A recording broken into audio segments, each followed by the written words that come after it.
absolutely amazing just to feel the energy, just happy to be here connecting and learning more about the industry. It was my first time, but it was amazing to see how many people are really getting together. Sometimes you don't know what you don't know. So when you are in a place where you have access to so many customers, so many suppliers, you get to see their point of view. We're trying to broaden our product listing that we currently offer in Jamaica. And so we're here gathering information, looking for new suppliers, and see what's innovative in the market today. You need to be here. This is the place for solutions. This is where you can grow your business.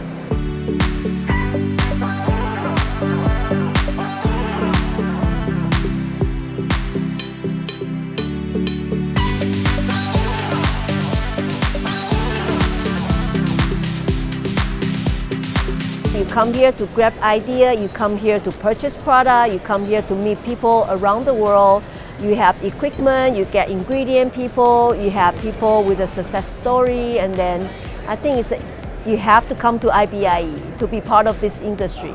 IBIE has helped me raise the bar in my own career, in my own business. Those connections, that networking, those ideas, they were formulated at an IBIE show where we said, oh my gosh, this can be made with food. How can we tell people about this? IBIE for me, indispensable part of my career.